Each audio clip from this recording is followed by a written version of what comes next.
നമസ്കാരം, എല്ലാവർക്കും ദിയാസ് കിച്ചൻ റൂമിലേക്ക് സ്വാഗതം. നമ്മുടെ വീട്ടിലുള്ള ചേരുവകൾ വെച്ചിട്ട് വളരെ സിമ്പിളായിട്ട് ഉണ്ടാക്കാൻ പറ്റുന്ന ഒരു 4 മണി പലഹാരമാണ്. വൈകുന്നേരം കുട്ടികൾ സ്കൂൾ വിട്ട് വരുമ്പോൾ കൊടുക്കാൻ പറ്റുന്ന ഒരു പലഹാരമാണ്. കുട്ടികൾക്കും മുതിർന്നവർക്കും ഒരുപോലെ ഇഷ്ടപ്പെടും. ഇതെങ്ങനെ ഉണ്ടാക്കാൻ കണ്ടു നോക്കാം.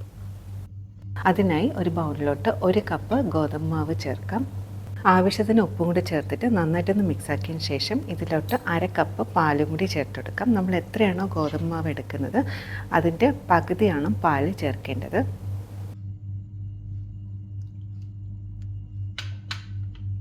പാല് ചേർത്തതിന് ശേഷം ചെറുതായിട്ടൊന്ന് മിക്സാക്കി എടുക്കുക. ഇനി ഇതിലോട്ട് 1/2 കപ്പ് മുതൽ 1/4 കപ്പ് വെള്ളം ഒഴിച്ചെടുക്കാം. ഇനി ഇതെല്ലാം കൂടി നന്നായിട്ടൊന്ന് മിക്സാക്കി എടുക്കുക. ഒട്ടും കട്ടയൊന്നുമില്ലാതെ നല്ല സ്മൂത്ത് ബാറ്ററാക്കി എടുക്കുക. അപ്പോൾ ഇതിൽ ചേർക്കുന്ന വെള്ളത്തിൻ്റെ അളവ് കറക്റ്റ് പറയാൻ പറ്റില്ല, കാരണം ഓരോ ഗോതമ്പ് പൊടി അനുസരിച്ചിരിക്കും.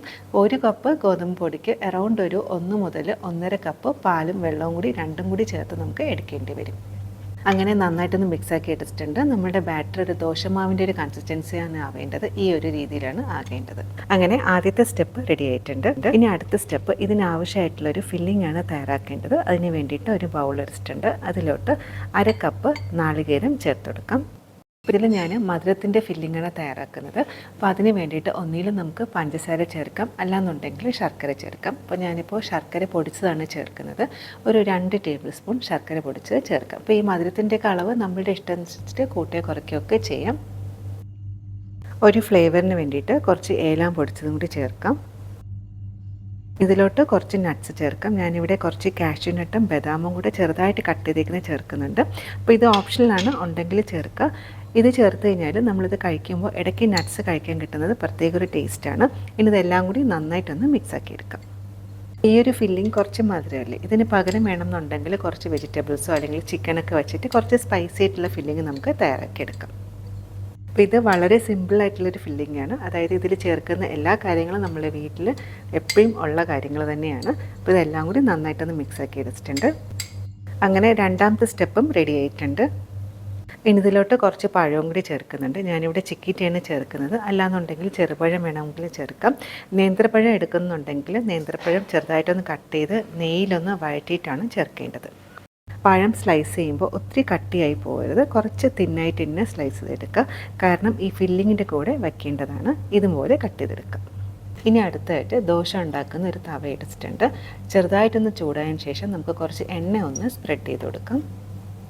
വേറൊരു കാര്യം പ്രത്യേകം ശ്രദ്ധിക്കാനുള്ളതെന്ന് വെച്ചാൽ ദോശത്തവ അധികം ചൂടാവാൻ പാടില്ല, ഒരു മീഡിയം ചൂടാവാനേ പാടുള്ളൂ. ഇനി നമ്മൾ റെഡിയാക്കി വെച്ചിരിക്കുന്ന ബാറ്റർ ഒന്നും കൂടി നന്നായിട്ടൊന്ന് മിക്സാക്കിയതിന് ശേഷം ഇതിലോട്ട് ഒഴിച്ചു കൊടുക്കാം.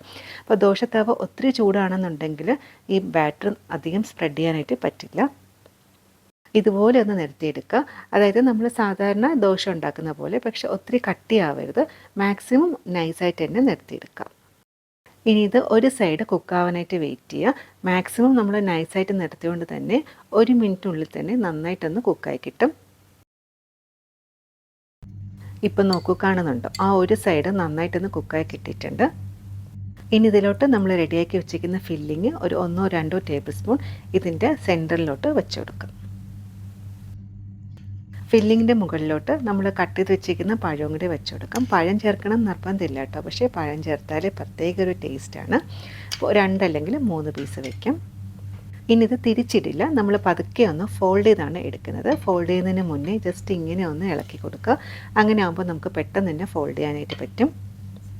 ഇനി ഒരു സൈഡ് മെല്ലെ ഒന്ന് ഫോൾഡ് ചെയ്ത് കൊടുക്കുക. ഇതുപോലെ ഫോൾഡ് ചെയ്തതിന് ശേഷം ചെറുതായിട്ടൊന്ന് പ്രസ് ചെയ്ത് കൊടുക്കുക.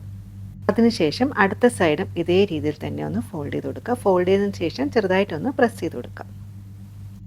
ഇനി അടുത്ത 2 സൈഡും മെല്ലെ ഒന്ന് ഫോൾഡ് ചെയ്ത് കൊടുക്കുക. ഒരു ചെറിയൊരു ബോക്സ് മാതിരിയാണ് ഫോൾഡ് ചെയ്തെടുക്കേണ്ടത്. ഓരോ സൈഡ് ഫോൾഡ് ചെയ്യുമ്പോൾ ചെറുതായിട്ടൊന്ന് പ്രസ് ചെയ്ത് കൊടുക്കുക. നമ്മൾ അകത്ത് വെച്ചിരിക്കുന്ന ഫില്ലിങ് പുറത്ത് പോകാതിരിക്കുന്ന രീതിയിലാണ് ഫോൾഡ് ചെയ്തെടുക്കേണ്ടത്. ഇതുപോലെ ഒന്ന് ഫോൾഡ് ചെയ്തെടുക്കുക.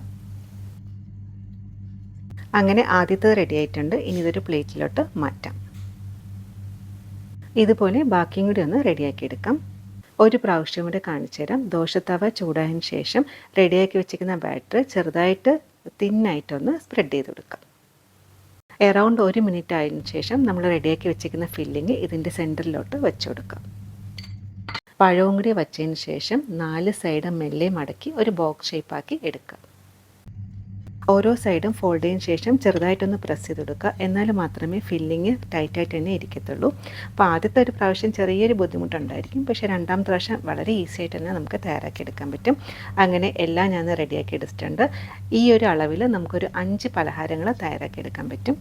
ഇനി അടുത്തതായിട്ട് നമ്മൾ റെഡിയാക്കി വെച്ചിരിക്കുന്ന പലഹാരം ചെറുതായിട്ടൊന്ന് ക്രിസ്പിയാക്കി എടുക്കണം. അതിന് വേണ്ടിയിട്ട് ഒന്നുകിൽ നമുക്ക് നെയ്യ് ചേർക്കാം, അല്ലെന്നുണ്ടെങ്കിൽ എണ്ണ ചേർക്കാം. ഒത്തിരി ചേർക്കേണ്ട, മാക്സിമം 1 ടേബിൾ സ്പൂൺ എണ്ണയോ അല്ലെങ്കിൽ 1 ടേബിൾ സ്പൂൺ നെയ്യോ ചേർക്കാം. ഇനി നന്നായിട്ടൊന്ന് മെൽറ്റായി വരട്ടെ. നെയ്യ് നന്നായിട്ട് ചൂടായതിന് ശേഷം നമ്മൾ റെഡിയാക്കി വെച്ചിരിക്കുന്ന പലഹാരങ്ങൾ ഇതിലോട്ട് ഇട്ട് കൊടുക്കാം. ഇപ്പോൾ പാന് വലുതാണെന്നുണ്ടെങ്കിൽ 3ഓ 4ഓ ഒരുമിച്ച് ചേർക്കാം. ഇതിപ്പോൾ ചെറിയ പാൻ ആയതുകൊണ്ട് 2 എണ്ണം മാത്രമേ ഞാൻ അറ്റ് എ ടൈം ചേർക്കുന്നുള്ളൂ. ഇനിയും 2 സൈഡും നന്നായിട്ടൊന്ന് മൊരിച്ചെടുക്കാം. അപ്പോൾ ഫ്ലെയിം കൂട്ടി വെക്കരുത്, ഒരു മീഡിയം ഫ്ലെയിമിൽ വെച്ചിട്ടാണ് ഇത് നന്നായിട്ടൊന്ന് ക്രിസ്പിയാക്കി എടുക്കേണ്ടത്. ഒരു സൈഡ് ആയിട്ടുണ്ട്, നമുക്കിത് മെല്ലെ തിരിച്ചിട്ട് കൊടുക്കാം. അപ്പോൾ തിരിച്ചിടുമ്പോൾ ഒരു സ്പൂൺ ഉപയോഗിച്ചിട്ട് ഒന്ന് തിരിച്ചിടുകയാണെന്നുണ്ടെങ്കിൽ വളരെ ഈസി ആയിട്ട് തന്നെ നമുക്ക് തിരിച്ചിടാം. ഇതുപോലെ തിരിച്ചു മറിച്ചിട്ട് നന്നായിട്ടൊന്ന് ക്രിസ്പിയാക്കി എടുക്കുക. അധികം സമയം എടുക്കില്ല, മാക്സിമം ഒരു 2 മിനിറ്റൊക്കെ ആകുമ്പോൾ തന്നെ 2 സൈഡും നന്നായിട്ടൊന്ന് മൊരിഞ്ഞ് കിട്ടും. ഈ ഒരു റെസിപ്പിയിൽ ഗോതമ്പ് മാവിന് പകരം വേണമെന്നുണ്ടെങ്കിൽ മൈദമാവ് വെച്ചിട്ടും ഇങ്ങനെ ചെയ്തെടുക്കാം. പക്ഷേ ഗോതമ്പ് മാവാണ് കുറച്ചും കൂടി ഹെൽത്തി ആയിട്ടുള്ളത്.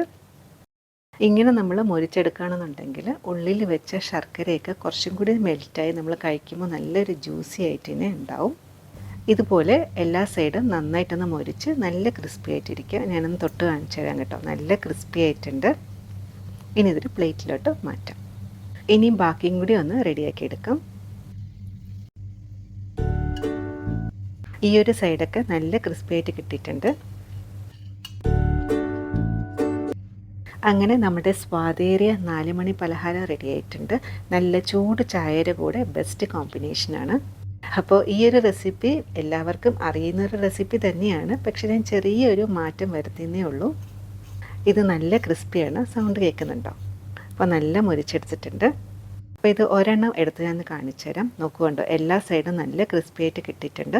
ഇതിൽ അധികം എണ്ണയോ നെയ്യോ ഒന്നും ചേർക്കുന്നില്ല. മാക്സിമം 1 ടേബിൾ സ്പൂൺ എണ്ണയോ അല്ലെങ്കിൽ നെയ്യ് ചേർത്താൽ മതിയാവും.